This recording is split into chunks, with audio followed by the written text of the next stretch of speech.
Welcome to Adding Fuel to the Hire, a podcast for hiring managers and job seekers across all types of dealerships. With over 20 years collective recruitment experience, Rowan, Tony and Phil draw upon their knowledge to help you navigate through the recruitment and job hunt process.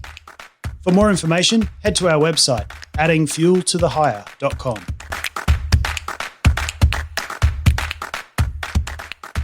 Welcome to another episode of Adding Fuel to the Hire. I'm your host this week, Rowan Co, and I've also got Phil Lysater with me. How you going, Phil? Good. How are you going? Yeah, not too bad, not too bad.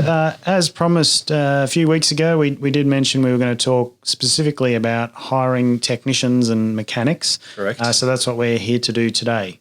So I'm sure this will be a popular episode with the massive shortage of mechanics in the industry. So I guess let's talk about. We'll start off by talking about some of the market rates we've seen in dealerships and you know some of the average sort of salaries we're seeing. Yeah. We might then talk about the challenges for hiring technicians and some of the opportunities and ways that you can get around some of those. So market rates, let's talk. So obviously it's very difficult to give, advice around this without knowing your individual dealership requirements and where you are and all that sort of stuff.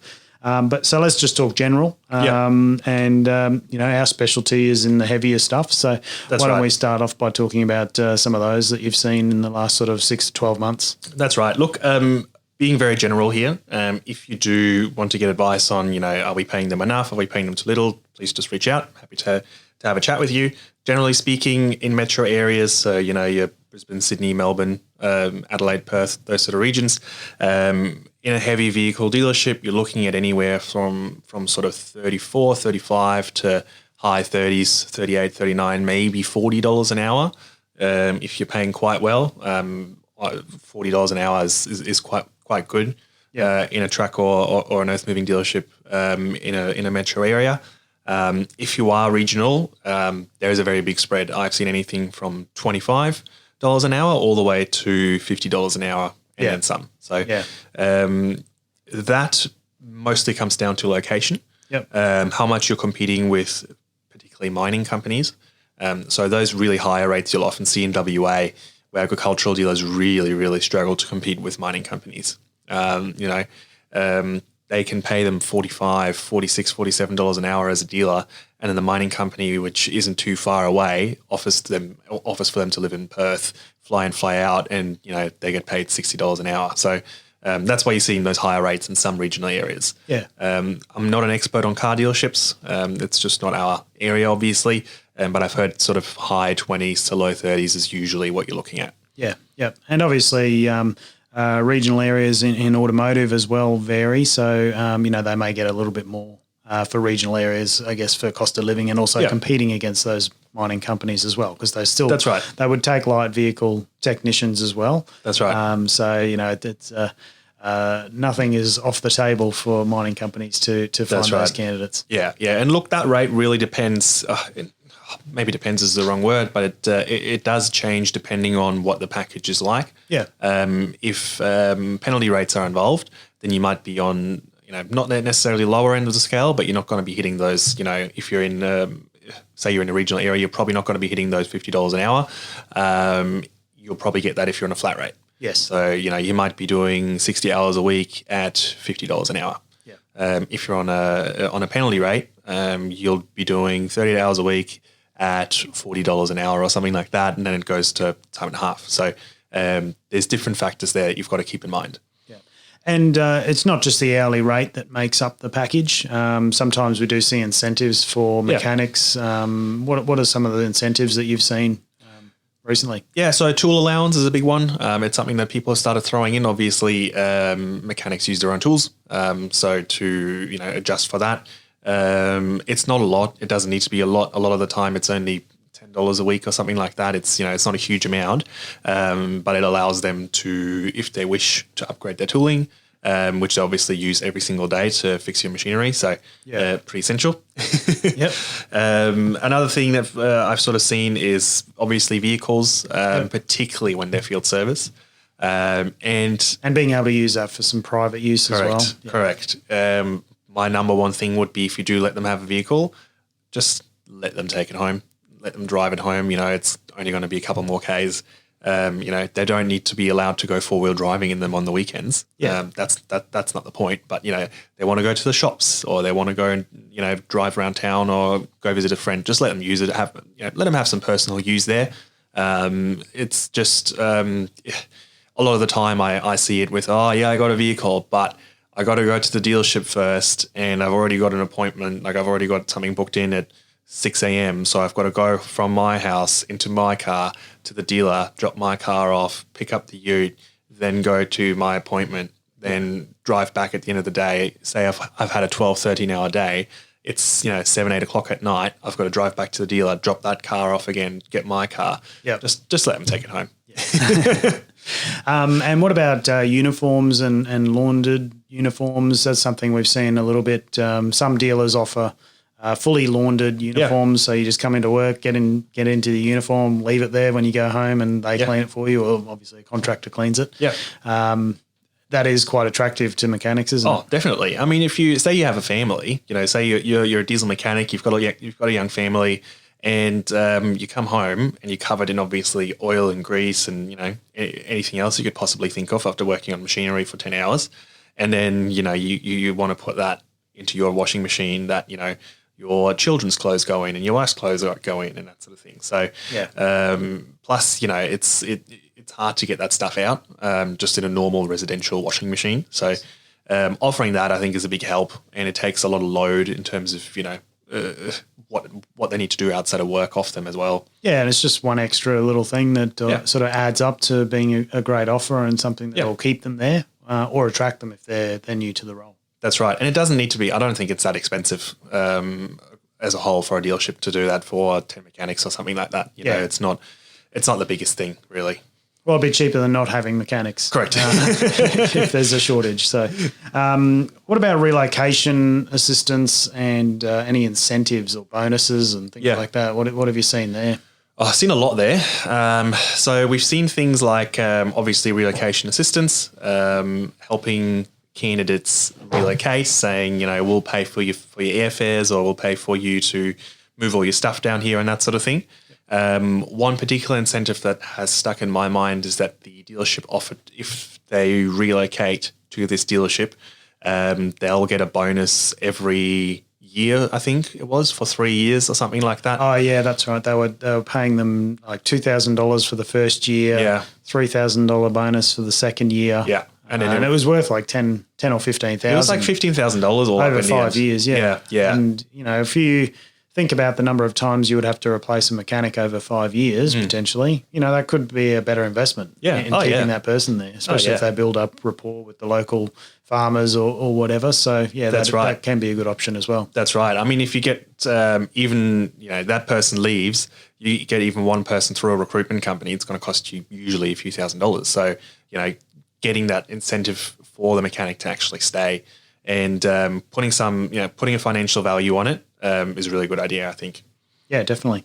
I guess I know we've been very general with the figures that we've given, but we're more than happy to give you a little bit more of a tailored, assessment of what you're paying your mechanics. So if you do have an interest or in finding out what your rates are like compared to the market, please reach out to Phil via our contact details, which are at the end of this podcast and in the show notes below. Just reach out to us. We'll get back to you and have a bit of a chat, find out a little bit more about the dealership, and we can tell you what other dealers are paying at that sort of similar size and location. Yeah, that's right. So let's talk about, some of the main challenges with finding technicians, and then we'll move into maybe how you can overcome those and maybe some of the opportunities. So I guess what do you see as the number one challenge for finding technicians? Look, there's just not enough supply. I think there's just been a lack of people coming into the trade over the last few years. I do think that's changing a little bit at the moment. I've seen a lot of companies put on more apprentices, or at least try to. But over the last sort of 10 years, there hasn't really been enough. 10 to 15 years, there hasn't really been enough people coming into the trade and sort of progressing through the ranks from there. Your other problem is obviously, the typical mining companies and construction companies, which I know we've already talked about, but If someone offers you $65 an hour to do that for 7 days straight, 12 hours a day, you get penalty rates after 7.6 hours. I've talked to a lot of mechanics who said, look, yes, I would rather work at home, but I can do this work for 5 years and then my house is paid off and, I can pretty much do whatever I want from there. So it's really tough. I've had dealers tell me that they've had mining people walk into the dealership and offer their mechanics roles. Yeah. That's pretty brave. That's pretty brave. That's a ballsy move. Yeah. And look, you can't blame people for wanting to do it, technicians for wanting to take that opportunity. They're young, they get presented an opportunity of a really high paying role. Yeah. But like you said, they can pay off their house or really get ahead in life. Yeah. They don't want to do it forever, probably. No, they don't. But they want to take that chance. So you can't blame them for wanting to do that. Yeah. But dealerships just can't afford to pay them a similar rate. That's right. Especially because it all depends on the charge out rate that they're charging, and there's got to be a markup and profit there for the dealership to stay alive. So it is tough. That's right. To compete with mining companies. Interestingly enough, though, a lot of the people who I have spoken to who've started out in dealerships and then gone off into mining have said that the work they do in mining is a lot more boring than what they did in dealerships. Yeah, definitely. So you'll find at a mining company, a lot of the time you'll just do servicing and preventative maintenance and that sort of stuff. Yeah. The bigger jobs get outsourced to dealerships again. So wherever they've bought the equipment from, whoever that may be. So while obviously, yes, they're getting paid a great amount of money and that's good, day to day, their life isn't necessarily better. Yeah. A lot of them find that the work they do is quite basic. And we hear from dealers that they're generally not overly keen to take on ex-mining mechanics who have perhaps maybe left the dealership and gone to mining, whether that's because they were burned by them leaving and they don't want to hire those people back because of that. I've also heard them say that the skills do, atrophy away a little bit there over time whilst they're just working on the basic stuff while they're maybe underground or whatever they're doing. Yeah. So it can affect their, their skill set, and it might take a bit of extra time to train them. That's right. But then a lot of the time it's the money. They're coming back from $60, $70 an hour. Getting presented with an offer for $30, $35 an hour can be hard to stomach, and they might feel that they're a bit worth more than that because of what they've done in the past. So it is hard to come back from a higher hourly rate. That's right. Yeah. So they then start thinking, okay, I can make $120,000, $130,000 a year working half of the year, or I can work all year and make $70,000, $80,000. So and that's where you have to start getting a little bit creative with what you're offering. You've got to say, look, you're going to be home every night. We're going to give you this and we're going to give you that. You're going to be part of a family, and we'll send you on all the training days so all the latest technology. That sort of thing, because you can't get that a lot of the time. You don't get that in a mining company in the sense of that stuff again gets outsourced to dealerships. Yeah, that's right. I want to touch on another challenge, which is candidates wanting to make that next step in their career. Mm-hmm. So if you've got a technician, they've probably got in their mind they don't want to be a technician for their whole career. Yeah. So they want to know what the next step is off the tools. We talk to a lot of young people who have been on the tools for maybe 2-3 years, and they've decided that I could probably do this for a little bit longer, but I need to know what's next. Yeah. So those technicians moving out of on the tools roles into say service advisor management creates a shortage again. Correct. Those technicians. So that I think that's an important thing to raise as well. Yeah. It's a difficult challenge to find a way to resolve it. I think just having a career path and making those technicians understand that they've to have a commitment of a certain amount of time with a view to then moving into future roles from there. That's right. Yeah. Yeah. And if you can give them a path of you're probably going to have to do about X years here, then you can move into a semi off the tools roles here, then you're going to spend about X amount of years doing that, and then you move on from there. Gives you the opportunity to present to your technician, this is what we can offer you in the future, and this is what your life would look like if you continue your career with us. Yeah. But it also gives you an opportunity to plan in terms of, all right, if this guy stays, this is where he's going to go, and this is when we're going to need someone who's going to be at his skill set to replace him once he moves into this new role. Okay, so you've got if it is really far in the future, again, you've got the opportunity to put on apprentices and sort of mold them into that person, mold them into those skills that you want them to have.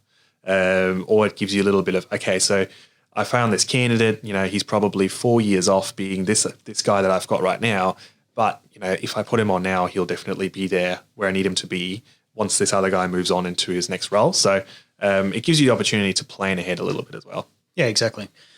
I think another important thing to touch on in terms of challenges and being able to find those technicians is regional locations and attracting people to those locations. Yep. Small towns obviously don't have a large population, so it's hard to find technicians and those that are trained or put apprentices on. So it's hard to find people in that local area already. So generally, you've got to look further afield. So that is something that is a real challenge for regional dealers, is finding those people. Oh yeah, for sure. That's the biggest challenge for a regional dealer. It's so tough as well to recruit from within the town. It's just not always that pleasant to do. My personal advice would always be to really drive home the point of particularly living expenses. It's a lot more affordable to live in a small town. It doesn't even have to be a small town. I mean, if you compare Toowoomba to Brisbane, that's enough.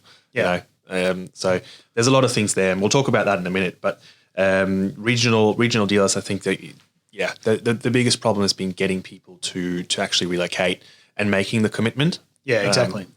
Staying for a few years rather than a couple of months, because it is a big risk for technicians in terms of, okay, I'm probably going to have to move my whole family here. And, what if the kids don't like it? What if my wife doesn't like it? What if my wife can't find a job? Those are all the things they're thinking about. Plus, if they're going to relocate somewhere regional, why don't they do mining? Yeah. So, it's really tough. It's tough. That's right. Yeah. Okay, let's move into maybe some of the opportunities that we've seen and ways to maybe overcome some of these challenges. Yeah. I guess one opportunity is looking further afield from your current industry and potentially upskilling. Why don't you talk us through that? Yeah, that's right. So I've seen a lot of light vehicle mechanics, particularly from sort of car dealerships, looking to upskill into a heavy vehicle trade, making them obviously dual trade qualified. I think that's mainly because they're seeing a lot of opportunity in the heavy vehicle side of things. There's also obviously the higher pay in a heavy vehicle dealership as well. Yes. I have heard mixed results from dealers. Some have said the people we have put on, we were thorough with them. We made sure they'd be the right people, but they've worked out really, really, really well. Yes. A lot of the time, those are people who just love working on machinery. They do it for a job, and then on the weekends they even work on other stuff as well. What you get to do in a heavy vehicle trade is a lot more intricate in terms of you get to do more. On a car, you're not going to do a complete engine replacement, generally speaking. You'll just buy a new car. On a truck or on a tractor, on a piece of earth moving equipment, there's every chance you're doing that. So there's a much wider range of things to choose from there. So for them, that's a big incentive there to do that, because it just gives them more variety as well. Yeah. It's tough. You've got to find the right guy, and they've got to be very keen to learn. And a lot of the time, you'll find whether they're going to be committed to it or not by saying, "Look, you're probably going to have to go back onto an apprenticeship." Yes. Because you are going to be an apprentice in the sense of the heavy vehicle trade. Yep. But they won't go down in salary generally. Yeah. It's usually a bump up, especially for automotive going to heavy. Yeah. And for the employer, quite often there can be some government incentives for that additional training. So it may not actually cost you as much as you think to do that training. Yeah. So it could be a good long-term investment. So I guess check with your state government and federal government just to see what options are there for additional training. That's right. If there's any incentives that could work out for you. That's it. Yeah, that's right.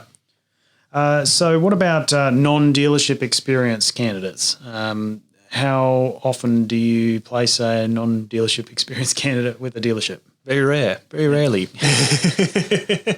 Look, I don't know whether that comes down to the dealerships generally don't want non-dealership experienced candidates, or it's because, if they're going through the effort of finding someone through a recruitment company, they want someone who's from a dealership background. Yeah. I think it's probably more so the latter. I have again heard dealerships talk to me and say, look, we've put on people from non-dealership backgrounds and it's worked out great. Yeah. Particularly people who've come from farming backgrounds anyway, but they've never worked in a dealership. They now want to sort of progress and, make a career out of it. They've generally worked out quite well. Yep. I think a lot of it's going to come down to attitude. So I think in dealerships, you're probably going to have the customer service side of things is probably a lot higher than you would probably have had in wherever else you've come from.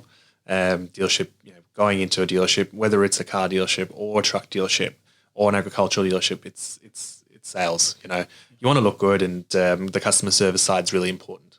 Yeah, and if there's just a limited number of people that have got the skills, working with your brand at a dealership level, then you do have to look outside and maybe looking at, say, like a fleet company or transport company that's got a fleet of your trucks or even just some of your trucks. Then that could be a good option because they've got that groundwork. Sure, they may not be able to do the really complex stuff that requires the OEM training, but they can get that through you. And if you invest in that person and bring them up, then if they've got that then career of being able to progress throughout the dealership into more senior management roles. That's right, because I'm sure you're investing in that training anyway with your current staff. Exactly. So they might have to do a little bit more at the start, but they, like I said, they've got that base there that they can build on. They understand what all the parts are and where bits are in the truck, so they've got a head start at least against other, like an apprentice or somebody outside of a different industry. Yeah, and if you invest in them early with training, they're probably going to be quite loyal. They're going to be fairly grateful, for everything that you've done for them. You've given them training, you've given them more know-how, you've made them more employable, so they're probably more likely to stick around. And what about incentives or things you could offer to your current employees, technicians, to keep them in the workshop? We've seen a few companies put out some different offers and stuff to their employees to keep them. Yeah. Maybe talk through a few of those that you've seen. Yeah, we've seen a few of these. So a big one I've seen recently is 4-day week and 10 hours a day, which equals to pretty much the exact same amount of hours that they would if they were working 5 days a week, 7.6 hours, which is obviously the normal full-time employment time. That's a big one. So they always have a 3-day weekend essentially. If they do then want to do another day, they can. They get paid overtime, so it's quite attractive for them. Another one I've seen is people have started taking a page out of the mining company's books and doing like a 7/7 roster. You work, 7 days straight for 12 hours, and you've got 7 days off. So that's another thing I've seen. There's a few different things you can do there. And obviously those things do require you to have the certain staff level to be able to accommodate that roster. So that may not work for everybody, but if you think that is something that your technicians would appreciate, maybe that's something you could work towards in trying to find additional people to be able to spread that load to do those rosters. Correct. Because it might take a little bit longer and cost you a little bit more up front, but in the long run you might retain those people, those good technicians that you want to keep. You might keep them longer because they're they're getting the work, the FIFO lifestyle of having the time off without actually having to be away from home. Yeah, that's right. That's it. And look, again, this isn't going to work for you if you've got 3 mechanics in your workshop, but if you've got 10, 12, 15 guys in there, there's definitely something you can do to shuffle things around. And I would just encourage you to talk to them and say, look, we've had some ideas. We're thinking about maybe doing this. What are your thoughts? Maybe they're not interested at all. Maybe they say, oh, no, we don't want to do that. Yeah. But some of them are probably going to say, yep, no, that's actually sounds really good. And what about some ways that employers can attract technicians to regional areas? What is some of your, I guess we've worked with some remote WA clients in the past. Yeah. I know you've placed a few people there. What is it about those roles that has managed to be able to attract people? Yeah, so you want to really sell your area and give them an idea of, this is how expensive it actually is to have a house here. Keep them aware that, look, if you're moving from Brisbane, Sydney or Melbourne, you're probably going to think, your knowledge of regional towns isn't going to be great. So, just make them aware of the fact that, yes, we do have a hospital here, and, we do have a Bunnings, and we do have shops and all that sort of stuff, because at the end of the day, that's what you need. You need a supermarket or two, your hardware store, a hospital or a medical center. Make them aware of those things, really make them aware of house prices, because that's going to be your biggest drawing card there. You really want to push that. Yep. Another big thing is helping with relocation, saying, look, we're happy to invest in you and pay for you to move out here. As we've obviously already talked about, give them an incentive to stay as well. Bonuses in terms of, you get this amount of money if you stay for this amount of time. All those sort of things, alert them to the fact that a lot of the time in regional areas, you might actually get, particularly as a mechanic, you might get more money than you were making in the city. Yeah. So maybe your partner doesn't even have to work, so all these things that, you want to show a spirit of community as well. There's, a lot of regional towns have a really, really good community spirit. Yeah. So saying, look, what does your partner do? Should we have a ring around, see if there's anyone who's looking for someone who's got the skill set that your partner happens to have. Help them feel welcome, really. Yeah, and my thoughts around all of that, and it applies to any position really in regional areas, is to, number one, include the partner, make sure they understand what's available, and find out what they do and what interests them, so that you can put them in touch with community organisations, like you said. But spending the time to research your area, find all the things that people need to know about, moving to the area. And there are some government websites, Regional Living, I think is one for Victoria, and Evo Cities for New South Wales. They have a lot of information about housing prices and all the stuff that you need to know. But you can collate that into a bit of a document that you can send any potential new hires about. Just selling the location and the lifestyle, and what is there to do on the weekend or on a Thursday night, or the different things that are available in the town. So putting that together, you could use that for any position that you're looking to hire. That's right. So one thing we get asked a lot as well is about sponsoring candidates and finding people from overseas. Obviously, it can be a long and costly process, but for some dealers, it really is possibly the only option they have to be able to find people to service their equipment. Why don't you talk us through your experience with overseas candidates and technicians? Yeah, look, sponsoring candidates is something you want to really, really think about and prepare. Work with a migration agent, talk to them about how much it's really going to cost you, because the cost can be quite high. I've heard figures up to $20,000 for one person. So it is a very, very big investment. It can be risky as well, because there's nothing stopping the candidate from moving on and finding a new sponsor. Yes, they can definitely do that. You can't bind them to your dealership for the next 4 years or something like that. You just can't do that. So you would want to make sure that this person's going to stick around. Again, maybe you want to do some sort of incentive program or something like that.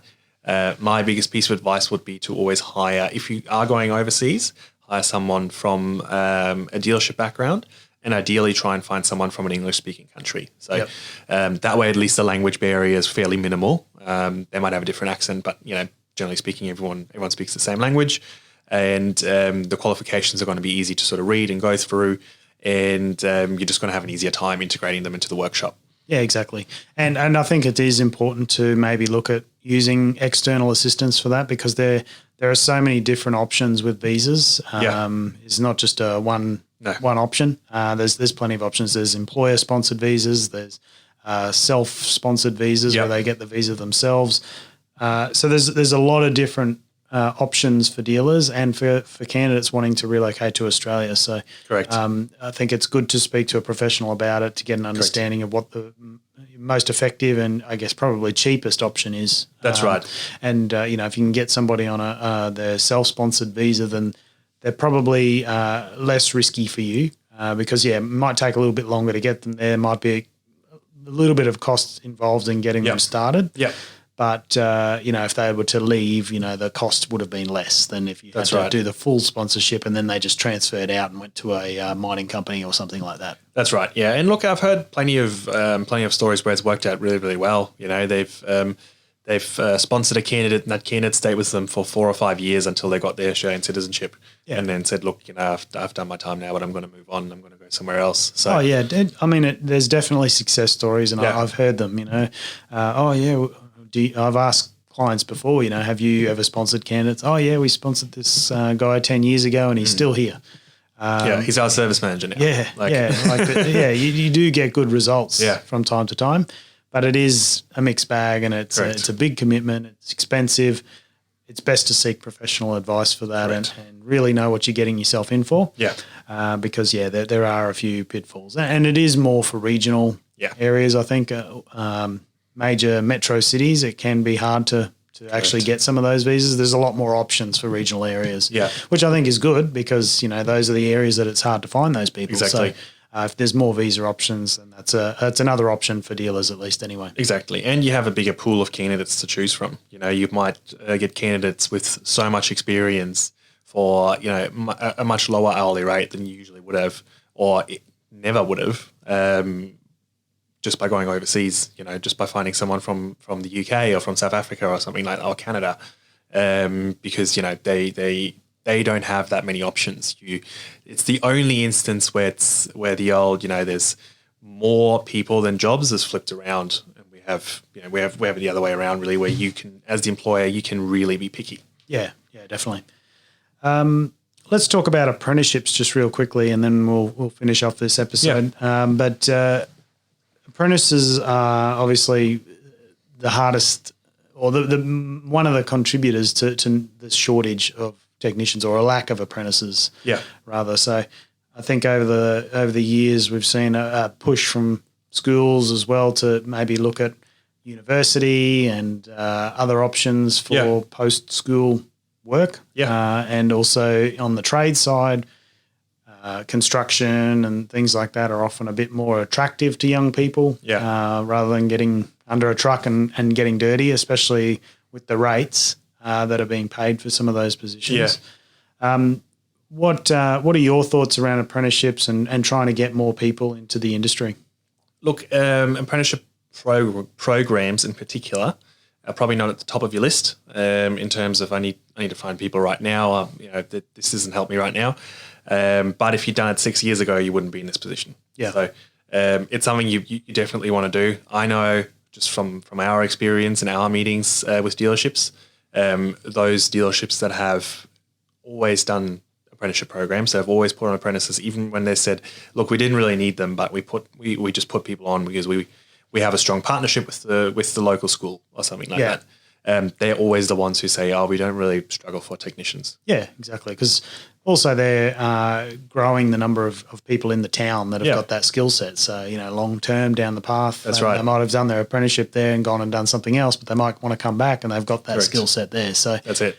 Getting involved with the local schools and putting on those apprentices, even if you don't need them, can be a good way of boosting that potential future workforce. That's right. For your service department. Yeah, and just doing something like, partnering with the local school and saying, we'll let 20 students come in and do a week of work experience with us or something, maybe not 20, but, X amount of students come in and do a week of work experience with us. It doesn't cost you anything. They just sit around the workshop and have a look at what's happening. Yes. And you might get some people interested in the trade that never would have considered it otherwise. Yeah, exactly. Well, I think that's all we've got for this week's episode. Thank you very much for listening. If you've got any other further questions, please reach out. More than happy to chat to you about technicians and some of the advice and tips that we can give you to try and help you find some additional candidates. So thank you for listening, and we'll catch up with you next time. See you next time. Thank you for listening to another episode of Adding Fuel to the Hire. If you have any questions or you'd like to hear us talk about a particular topic, why not send us an email at podcast@addingfueltothehire.com. If you like what we do and would like to support our podcast, please leave a review on your podcasting app of choice. For further information, please visit our website, addingfueltothehire.com.